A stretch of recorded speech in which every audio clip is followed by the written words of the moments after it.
All right, welcome to part 2 of Q&A. And by the way, this is still open. You can still, if you want to write your own question, go to the video where I'm soliciting questions for Q&A, and you can type your question in, and I will still answer it. It's not too late. And I'll check on both my regular channel and my alternative channel.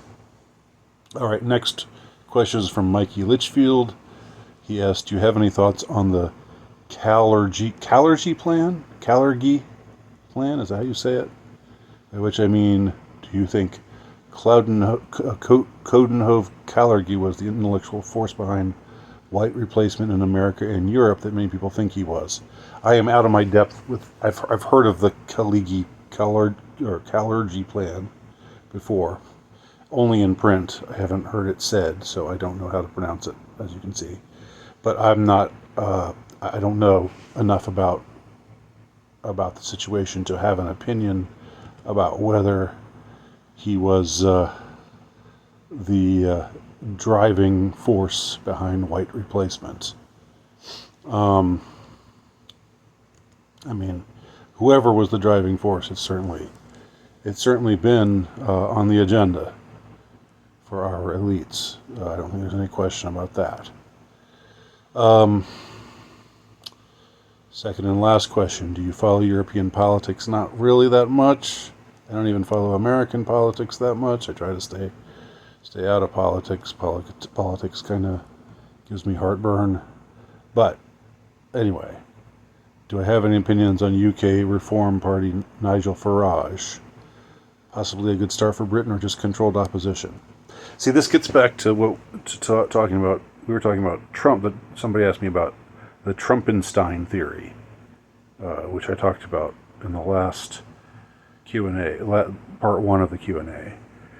This is kind of the same thing. I mean, Trump, Farage, Joe Rogan, Elon Musk,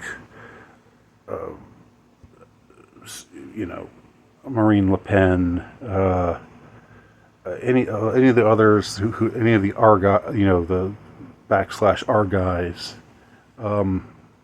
To what extent are they R guys, and to what extent are they gatekeepers? Or are they part of the establishment? Just and they're just fulfilling their assigned task of gatekeeping this particular side of the political spectrum. I don't think we can ever know for sure any of that, because again, we don't know these people.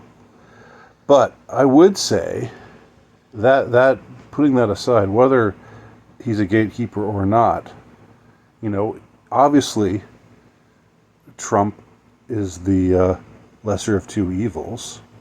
Obviously Farage is the lesser of, I don't know how many parties they have, the lesser of the evils. And I would say that about any, nationalist politician that's out there. I mean, I would say don't put your faith in them. But at the same time, I think, there's a saying about not making the perfect the enemy of the good. And I don't even know whether I would say these people are good. But don't make the perfect the enemy of the less terrible. the clearly less terrible. Less terrible not just by a smidgen, but by a good margin. So I'm sorry I can't offer a more definitive answer there to either of your questions.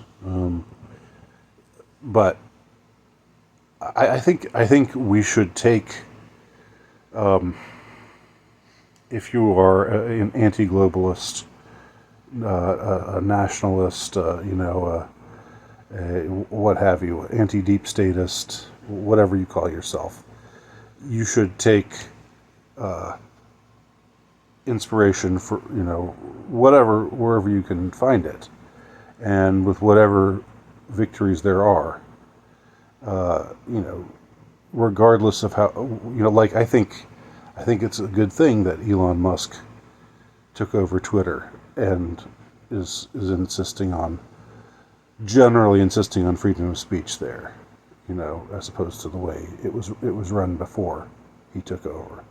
But does that mean I think Elon Musk is someone to be trusted, or is he just another, like I said, another controlled opposition, an oligarch, but an oligarch who is representing, the right side of the spectrum. I think it's not an either or. It's like one should be able to take some pleasure from seeing these victories whenever they are achieved, without necessarily having to say, without giving your hearts to any of these people, because you don't know these people at all. Prophet Potential again asks, if you could relive your life, what would you do differently? I would probably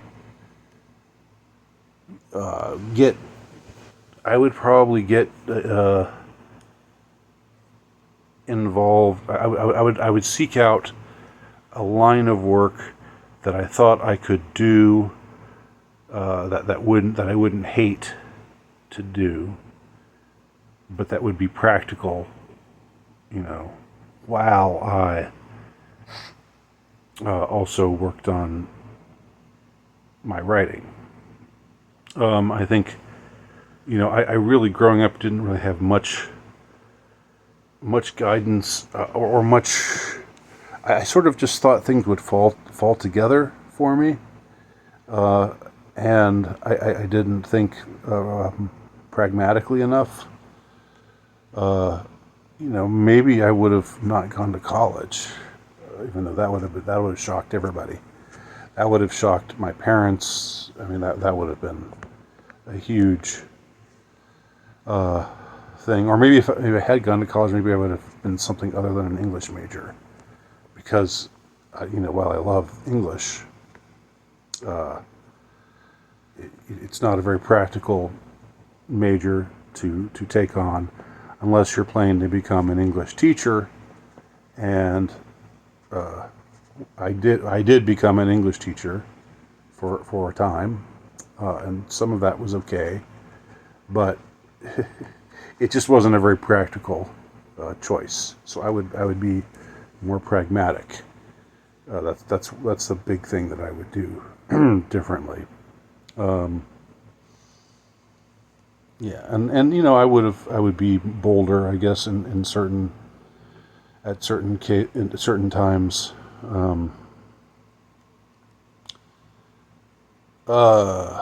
Okay.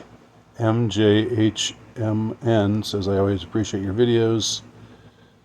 Thank you very much. Tom Jesus Saves says he concurs. I appreciate both of you. I appreciate all of you. Okay. JNZ8GD. I don't know what it is with a lot of your usernames. Anyway, this person asks, will you do an interview with Deep Left Jokl? Jokl? Deep Left Jokl on YouTube. I have no idea who that person is, but sure. Sure, make it happen. I would love to do more. I would love to talk more. I would love to have more conversations with people. I think there's something in doing this channel where I'm just yakety all the time that I think could get to be kind of a bore, could get to be kind of redundant, not just for me, not just for you, but for me. And I think, hearing from other people, talking to other people is something that I enjoy doing. That's why I'm thankful for anyone who asked me to be on their podcast, like Morgoth or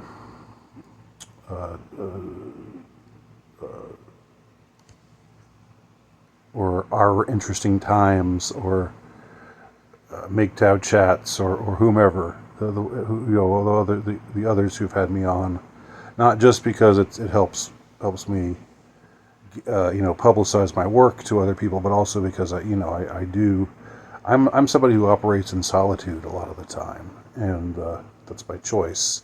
It's by inclination, but I think it's good to have some to mix it up with others.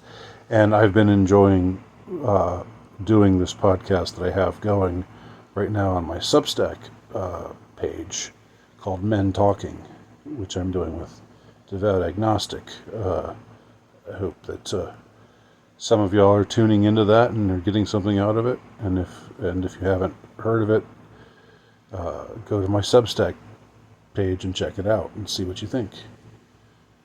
All right, Paul Wright, who always asks a bunch of questions related to 80s pop culture. He asks, do you like Mike and the Mechanics' Mannequin, the 1987 movie, and Human League? Mike and the Mechanics, kind of bland, really. Not. I wouldn't say I'm a huge fan. No. The movie Mannequin, I don't think I've ever seen it. Human League, I do like a lot of their songs. But I'm not a huge fan. I know that they sort of came out of the same, like they were part of that same new romantic scene as Adamant and Duran Duran and Dexys Midnight Runners and others. That's kind of my brand of music right there. So yeah, 1 out of 3. I might like Mannequin if I saw it, but I don't know. I think I probably would think it was kind of dumb, to be honest. Paul Wright again asks, do you fancy the pulchritudinous, beautiful, mythical goddess known as Belinda Carlisle? I'm more of a Susannah Hoffs from the Bangles kind of guy. Not that it's an either or, but if you ask me about fancying a girl singer from the 80s, I would say Susannah Hoffs would be the one that comes to mind. And Depeche Mode's Violator album, which one is that? Depeche Mode is again another band that I like a lot of their songs, but I was never a fan insofar as having their tapes or their CDs or anything like that. Okay. P. Falavolita asks, so I've been reading Stephen Baskerville's Who Lost America, and from what I've seen thus far, his thesis is that the root cause of the decline of the West is single-parent families, fatherlessness, and suggests that the solution is for males to boycott marriage until no-fault divorce laws are repealed. I think there's truth to this analysis, but I'm also haunted by the knowledge that nothing is monocausal. What are your thoughts? Baskerville's one weird trick saved the West. Well, I don't think his suggestion will save the West. No. Although I understand, as far as, MGTOW guys and others who say that they'll never get married until there's a reform to divorce court or repeal of no-fault divorce. I get it. I understand that, and I'm not going to try to talk them out of it. But no, I don't think that's going to save the West. I mean, it may save a lot of guys from ruin, but it may also. There's also the possibility it may keep a lot of guys from, happiness of actually finding someone who they're compatible with and who they're happy with, and who they can make a good life together. So, yeah, and it's true, nothing is monocausal.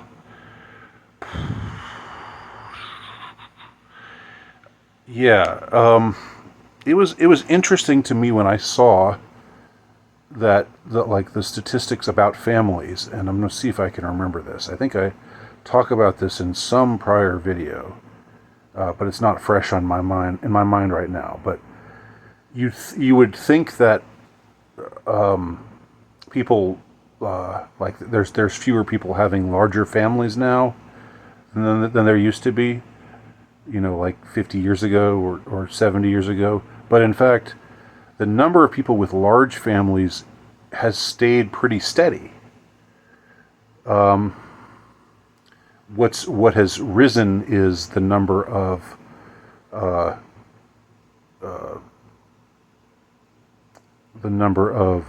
women who haven't married. That's what's gone up, or the maybe it's single mothers, maybe a rise in single motherhood, because in the past there would be X number of gigantic families with 7 or 8 kids or 4 or 5 kids, and there's still around the same number of families like that in America now today as there were in the past. But the difference is that on the other end of the extreme, there are more, more single mothers or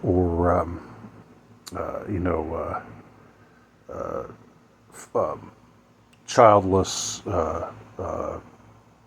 couples, and so that's what. But it surprised me that that people having large families wasn't. I mean, I sort of thought that in the past everybody had a large family, like every family was huge. But no, apparently not. Apparently there were some that were huge, and there were others that were 1 kid, 2 kids, 3 kids. That wasn't unusual at all. But the difference was that there were more families in general than there are today. And of course, marriages tended to stay together more back in the day than they do now. Paul Wright again asks, can you sing Stereo MC's Connected and Rick Astley's Cry for Help? I can't sing Rick Astley's Cry for Help because I don't know it. I can sing Stereo MC's Connected, but I won't. But I can. That's the important thing, is for you to know that I can sing it. So there you go. Moving on. Average Carpentry Skills asks, is the Smithereens' Blood and Roses the best song ever? I would say it's a good song. There's a lot to like about that song. It's got this this nice, grim, gritty sort of feel to it, and it's got hooks and stuff.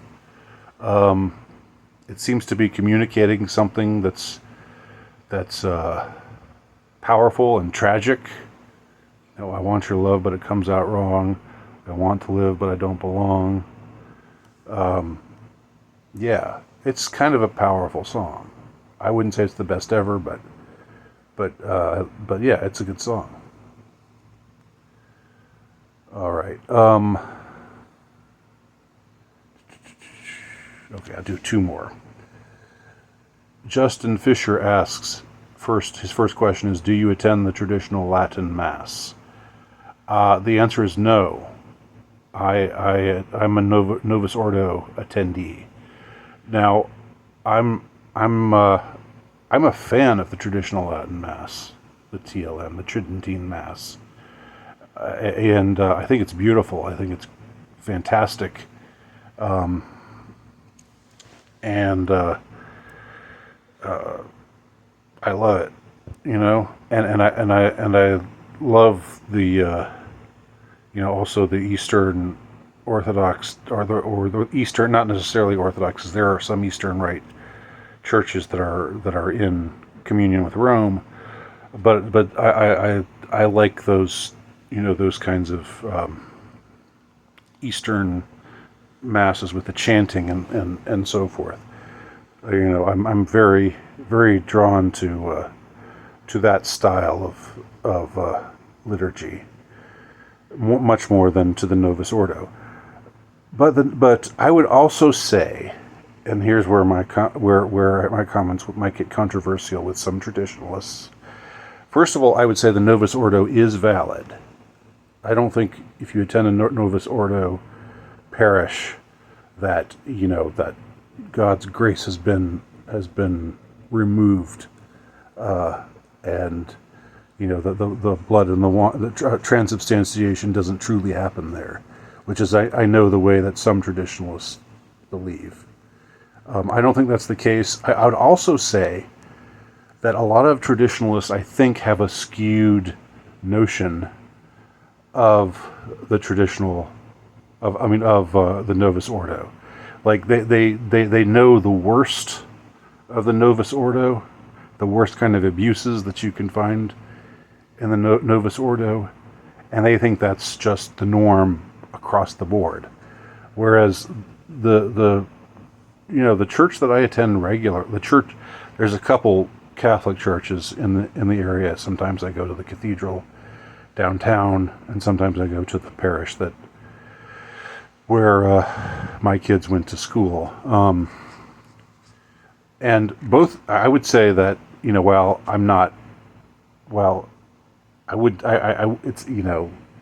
it's not free of things that sometimes make me cringe. Like sometimes the hymns aren't great.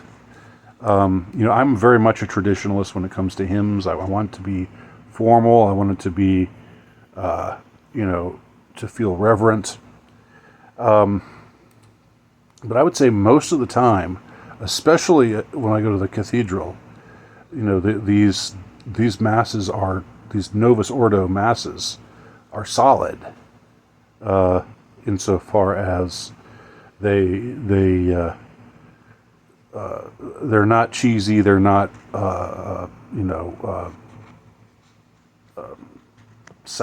sacrilegious or blasphemous, and they're not like, there's no guitar strumming, there's no awful warbling, modern hymns or anything like that. At least not at the cathedral downtown. Occasionally, the one that's closer, there are hymns that I'm not crazy about. But the liturgy is very formal. It's very, even though it's in the vernacular, it's in English. I don't find much to object to in it. And I think the big problem with Novus Ordo, so-called, Novus Ordo has become this denigrating term for the new Mass, or it's really just the regular Mass. It's the way that the ordinary Mass as opposed to the extraordinary Mass. And I would say that that some traditionalists take it too far, which is to say, they think that it's definitely taking it too far to say only traditionalist masses are valid. But if you're not going that far, but you do say, but the Novus Ordo, the Novus Ordo might be effectual, but it's still just crappy. And I would suggest to you that maybe you haven't seen all of the Novus Ordo masses, and that maybe you would benefit from being introduced to more of them. And if you were introduced to more of them, you would recognize that they're not all clown masses. They're not all the nightmarish stuff that you hear complained about, and that a lot of them are done pretty reverently. So that's my semi-controversial statement as a Catholic of the day, speaking to what probably is a more traditionalist, those with a more traditionalist bent. And I think I'm traditionalist, definitely, orthodox in my theology, etc. and Orthodox in my aesthetics. But I just don't think the traditional Latin Mass is the only valid Mass that there is. I don't believe that to be true. I'll leave off there, and we'll pick up next time. Thanks for watching.